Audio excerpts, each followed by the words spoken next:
Sino-sino po yun? Yung iniiwasan ninyo sa Leyte.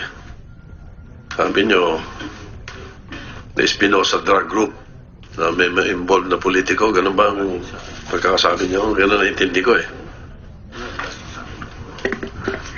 Your Honor, Hindi, yun ang kailangan na intindihan namin para magkaroon ng compelling reason na pupunta ka ng Samar para mag-apply. Apo. Pantalang napakadaming korte sa Yes, Leyte. yes, Your Honor. Ibig nyo sabihin, lahat buong Leyte hawak ng grupo nila Espinosa. I want to know that group. Yes. Napakalakas naman ng grupong yun. Yes, Your Honor. Bali, kung nalaman po natin, si Mayor po, nagkaroon ng statement na yung sa Baybay City po is involved doon po sa nila sa group nakalink po. Ayaw ko pong mag-mention po pangalan po yung sa Bakit? This is investigation in aid of legislation. We want to know what we can do if there are any local government officials involved Your or Honor. national government officials involved. Opo. We have to find out. Opo, allegedly, Your Honor, yung Vice Mayor daw ng Baybay City, allegedly daw yung Governor ng Leyte, the Mayor of Ormoc City, and the Congressman of 3rd District of Leyte were involved. So all of those courts that can be applied po, Your Honor, ay under po Sino ng po yung Vice jurisdiction. Mayor ng Baybay City? Honorable Kari, Your Honor. Kari. Kari. Alright. And then, yung congressman ng 3rd District. Former Justice Veloso, Your Honor. And then, provincial governor ng Leyte. Honorable Mig Pitilla, Your Honor. Sino yung mayor ng Ormoc? Richard Gomez, Your Honor. Based on your information, all of them are involved in the Espinosa group? Ganun po? That was the statement of Mayor Espinosa himself, Your Honor. I believe. Are you... Compelling reasons po natin is tungkol po doon sa mga personality na involved doon po sa Espinosa Drug Group. Mismo galing po din po ito na doon sa region po namin, nabanggit na rin po ito ni late Mayor Espinosa po, Your Honor, regarding doon sa mga politiko po na involved at the same time po yung sa mga nasa PNP po, Your Honor. Okay, base po sa salaysay po nung mga jail guards, nung madaling araw po nung November 5, 2016, 5 po ang naka-duting provincial guards.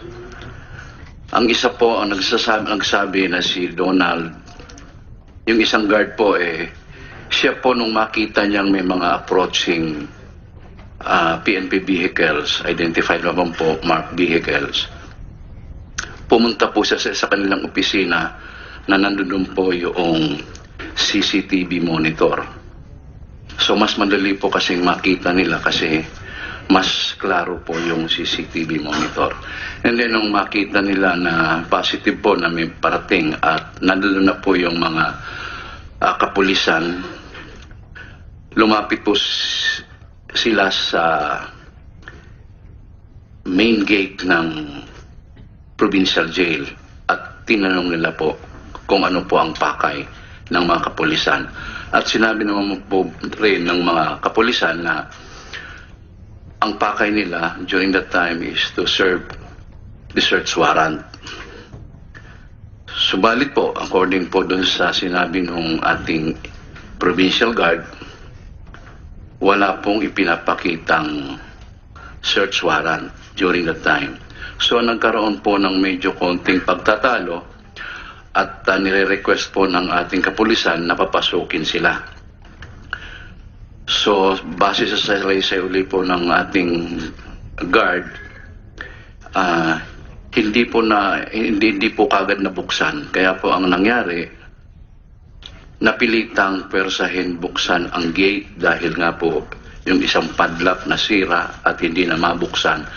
Kaya napwersang i-bolt cutter yung padlock. So sa madalit salita, nung nakapasok na po yung mga PNP personnel, ito po mga CIDG, that's the time po na inipon po yung mga provincial guards, kasama na rin po yung mga PNP personnel na 4, at sila'y pinatayo at base sa salaysay ng ating provincial guard, sila ay pinaluhod, kinuha yung kanilang firearms, including the cellphones, habang sila'y nakaluhod, facing on the wall. So, at that time, nag-proceed na po yung ating kapulisan sa loob. Now, base naman po sa salaysay ng ating mga inmates, particularly inmate dito sa cell 2, na kung saan si Mayor ay nakadetine, nakita niya na may pumasok na 2 tao at nung mapansin sa taas po.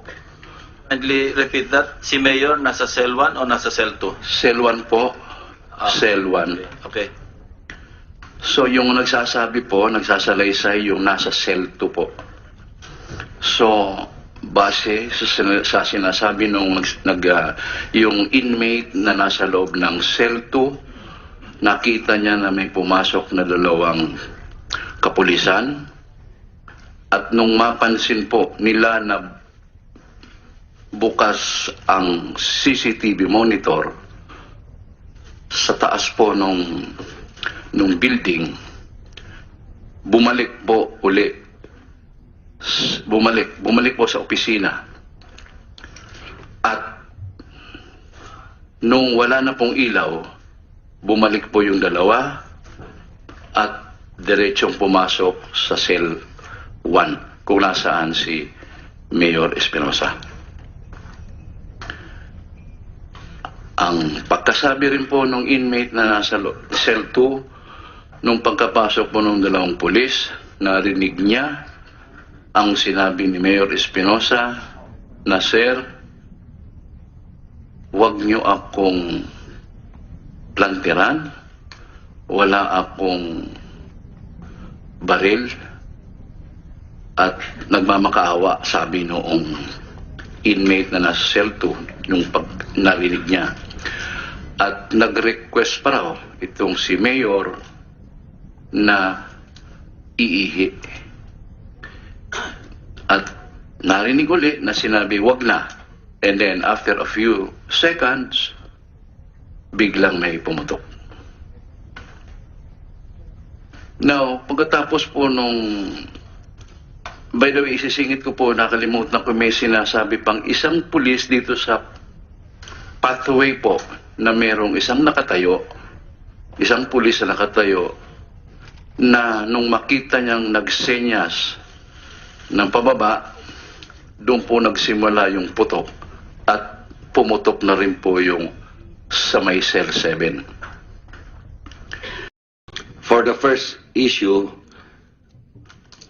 we have collated these evidences. On the version of the CIDG, it was alleged that they asked for the warden and informed the guards of their mission and purpose and the authority. The guards delayed by intentionally breaking the key inside the big padlock, forcing them to break the small chain with a bolt cutter. They hammered the big lock to gain entry. This is an interview from Police Chief Inspector Leo Laraga. On the other side, the duty desk of the provincial jail claimed that the CIDG 8 personnel ignored the request of the duty guards to read the contents of the search warrant. He alleged that he accidentally broke the key, stating dahil sa sobrang takot at kaba ay naputol ang susi sa loob ng kandado. Next slide, please. Shown to you right now is the padlock and the stuck key in the padlock and the gate of the provincial jail. Next slide. Now, we have to review the police operational procedures in order to collate evidences appertaining to these procedures in relation to the conduct of the operations of the CIDG 8 elements. We have to look on the Rule 14.5 of the authority of the police officers when conducting a search. It's so stated that in the conduct of the search, if after giving notice of its purpose and authority, the police officers is refused admittance to the place of search, they may break open any outer or inner door without or any part of a house or anything therein to implement the warrant or liberate himself or any person lawfully aiding him when unlawfully detained therein. Next slide, please. So for the next issue, was the disarming of jail guards and PPSA personnel necessary or not? According to the provincial jail duty guard, provincial jail guard Narciso Ortega, he claimed that the CIDG 8 personnel took their firearms and mobile phones and forced them to kneel and face the wall. On the version of the CIDG 8, it's alleged that when they were at the main gate of the provincial jail, they observed that the guards were suspiciously uncooperative and had obstructed their entry. For the Regional Maritime Unit 8, they averred that he instructed his men pertaining to the team leader, Calixto Canlas, to tell the guards to cooperate and temporarily surrender their firearms. Next slide, please. Now, the question, were the search warrants properly implemented? The search warrants were implemented at about 4:10 a.m. on November 5, 2016. Was it proper? Rule 14.3 of the time of search, the warrants should be served during daytime unless there is a provision in the warrant allowing service at any time of the day or night. Next slide, please. Let us now look onto the issued warrant by Executive Judge Tarcelo Sabare Jr. It indicates therein, conduct an immediate search at any time of the day or night in his cell. Next slide, please. Next slide, please. Was the presence of the guards during the search required? Now we go on Rule 14.6, the prohibited acts in the conduct of search warrant, by which so states that houses, rooms, or other premises shall not be searched in the present, except in the presence of the lawful occupant thereof or any member of his family, or in the presence of the latter in the absence of two witnesses of sufficient age and discretion residing in the same locality. CIDG plant evidence, this pertains to the firearms and illegal drugs. The evidences that were collected, according to the report, is that there is a recovered firearms, a caliber Super 38 on Mayor Espinosa's cell, and a caliber 45 on Raul Yap's. They were found positive for gunpowder residue. The paraffin test result both hands of Mayor Espinosa and Yap contained gunpowder nitrates as reference to the Sotto reports. The inventory of property seized and the documentation of photos taken upon discovery and the confiscation of the conduct of inventory by an independent civilian witness. Next.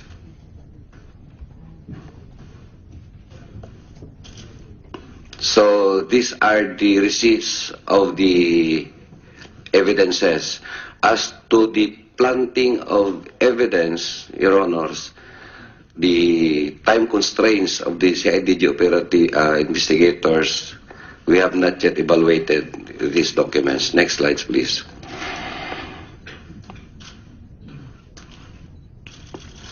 So again, these are the people, the same people who signed the inventory receipt of the evidences gathered.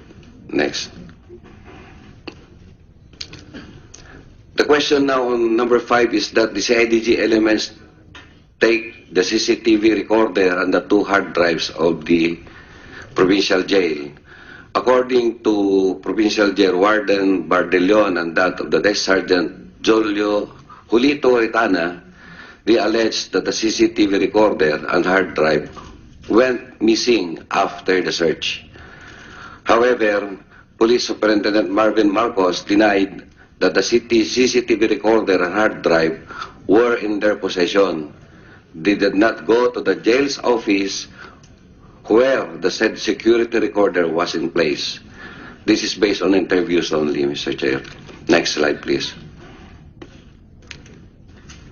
Now, again, we took notice of the logbook, Mr. Chair. You can see there that the entry number 145, dated November 5, 2016, contains records that the network video recorder 16 channels are under repair and the hard drive Seagate SV35 series is under repair. This document is still subject for examination and validation, Your Honor. Thank you, Mr. Chair. Did Mayor Rolando Espinosa and that Raul Yap die in a shootout or in a rub-out?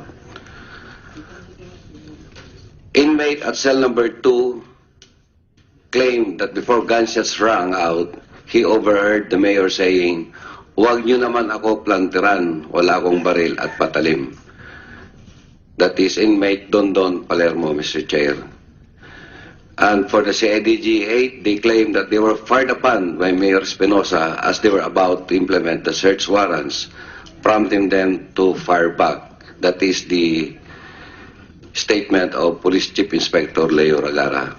Again, Mr. Chair, these are based on interviews only, for no affidavit was executed. Next slide, please. So, collected evidences in this particular issue is a firearm from the crime scene, a Super 38 Colt with serial number 2882-282-0, chamber loaded, a magazine with 6 live ammo, the paraffin test result on Mayor Espinosa, and the presence of gunpowder residue on the recovered firearm. Next. On the case of Raul Yap, Mr. Chair, inmates at cell number 7 alleged that before Raul Yap was shot, CIDG personnel ordered his cellmates out of their cell, while SPO4 Juanito Duarte claimed that when they heard the gunshot coming from the direction of Mayor Espinosa's cell, Yap took his firearm from his bed, ran towards the latrine, and fired open the raiding team. Next slide, please. Recovered from that crime scene is a caliber 45 Colt MK4 series with serial number 418572. The result of the paraffin test, which Yap's hands contained gunpowder nitrates, and the presence of gunpowder residue on the recovered firearm. Next slide, please. I want to show you the plan or the floor plan of the LSPJ as we got them. It shows there cell number 1, 2, 3, 4, 5, the canteen, 6, and 7, and 8. Next slide, please. This is the road from Provincial Road leading to the latest Provincial Jail. Next slide, please. The main gate or the outpost. Next. The position of the CCTV camera covering the main gate. Next. The CCTV camera installed at the lobby of the building. Next. The CCTV camera installed in the main building entrance. Next. Those are the only pieces of evidence that we gathered, Mr. Chair, Your Honors, and I will repeat, they were not yet examined and evaluated. Although we have an unfinished investigation, we terminated on Monday afternoon because of the pronouncement of his OJ that the NBI will conduct an investigation and the pronouncement of CIDG that NAPOLCOM will conduct a parallel probe. And I recommend, Mr. Chair, Your Honors, that the initial findings of the CIDG investigators as shown need to be continued by the NBI and NAPOLCOM to ferret out the truth surrounding the incident. Sino-sino po yun? Yung iniiwasan ninyo sa Leyte. Sabi nyo, na Espinosa Drug Group na may involved na politiko. Ganun ba ang pagkakasabi nyo? Ganun na intindi ko eh. Your Honor, Hindi, yun ang kailangan na intindihan namin para magkaroon ng compelling reason na pupunta ka ng Samar para mag-apply. Apo. Pantalang napakadaming korte sa Yes, Leyte. yes, Your Honor. Ibig nyo sabihin, lahat buong Leyte hawak ng grupo nila Espinosa. I want to know that group. Yes. Napakalakas naman ng grupong yun. Yes, Your Honor. Bali, kung nalaman po natin, si Mayor po, nagkaroon ng statement na yung sa Baybay City po is involved doon po sa nila sa group nakalink po. Ayaw ko pong mag-mention po pangalan po yung sa Bakit? This is investigation in aid of legislation. We want to know what we can do if there are any local government officials involved Your or Honor. national government officials involved. Opo. We have to find out. Opo, allegedly, Your Honor, yung Vice Mayor daw ng Baybay City, allegedly daw yung Governor ng Leyte, the Mayor of Ormoc City, and the Congressman of 3rd District of Leyte were involved. So all of those courts that can be applied po, Your Honor, ay under po Sino ng po yung jurisdiction. Vice Mayor ng Baybay City? Honorable Kari, Your Honor. Kari. Kari. Alright. And then, yung congressman ng 3rd District. Former Justice Veloso, Your Honor. And then, provincial governor ng Leyte. Honorable Mig Pitilla, Your Honor. Sino yung mayor ng Ormoc? Richard Gomez, Your Honor. Based on your information, all of them are involved in the Espinosa group? Ganun po? That was the statement of Mayor Espinosa himself, Your Honor. I believe. Are you... Compelling reasons po natin is tungkol po doon sa mga personality na involved doon po sa Espinosa Drug Group. Mismo galing po din po ito na doon sa region po namin, nabanggit na rin po ito ni late Mayor Espinosa po, Your Honor, regarding doon sa mga politiko po na involved at the same time po yung sa mga nasa PNP po, Your Honor. Okay. Base po sa salaysay po nung mga jail guards, nung madaling araw po, nung November 5, 2016, 5 po ang naka-duty provincial guards. Ang isa po ang nagsabi na si Donald, yung isang guard po siya po nung makita niyang may mga approaching PNP vehicles, identified naman po marked vehicles, pumunta po siya sa kanilang opisina na nandun po yung CCTV monitor. So mas madali po kasing makita nila kasi mas klaro po yung CCTV monitor. And then nung makita nila na positive po na may parating at nandun na po yung mga kapulisan, lumapit po sila sa main gate ng provincial jail at tinanong nila po kung ano po ang pakay ng mga kapulisan. At sinabi naman po rin ng mga kapulisan na ang pakay nila during that time is to serve the search warrant. Subalit po, according po dun sa sinabi ng ating provincial guard, wala pong ipinapakitang search warrant during that time. So nagkaroon po ng medyo konting pagtatalo at nire-request po ng ating kapulisan na papasukin sila. So base sa salaysay uli po ng ating guard, hindi po kagad nabuksan. Kaya po ang nangyari, napilitang pwersahin buksan ang gate dahil nga po yung isang padlock na sira at hindi na mabuksan. Kaya napwersang i-bolt cutter yung padlock.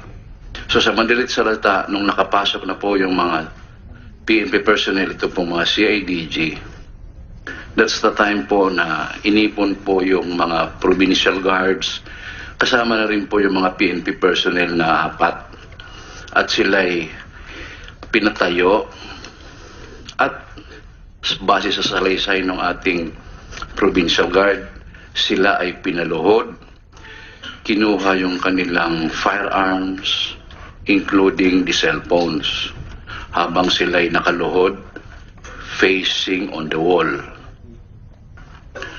So at that time nag-proceed na po yung ating kapulisan sa loob. Now, base naman po sa salaysay ng ating mga inmates, particularly inmate dito sa cell 2 na kung saan si Mayor ay nakadetine, nakita niya na may pumasok na 2 tao at nung mapansin sa taas po, Kindly repeat that. Si Mayor nasa cell 1 o nasa cell 2? cell 1 po, cell 1. Okay. So yung nagsasalaysay yung nasa cell 2 po. So base sa sinasabi nung yung inmate na nasa loob ng cell 2, nakita niya na may pumasok na 2 kapulisan at nung mapansin po nila na bukas ang CCTV monitor sa taas po nung building, bumalik po po sa opisina at nung wala na pong ilaw, bumalik po yung 2 at diretsong pumasok sa cell 1 kung nasaan si Mayor Espinosa. Ang pagkasabi rin po ng inmate na nasa cell 2, nung pagkapasok po ng 2 pulis, narinig niya ang sinabi ni Mayor Espinosa na, "Sir, wag niyo akong plantiran, wala akong baril, at nagmamakaawa, sabi noong inmate na nasa cell 2 nung pag narinig niya. At nag-request pa raw itong si Mayor na iihi. At narinig uli na sinabi, wag na. And then after a few seconds, biglang may pumutok. Now, pagkatapos po nung, by the way, isisingit ko po, nakalimutan ko may sinasabi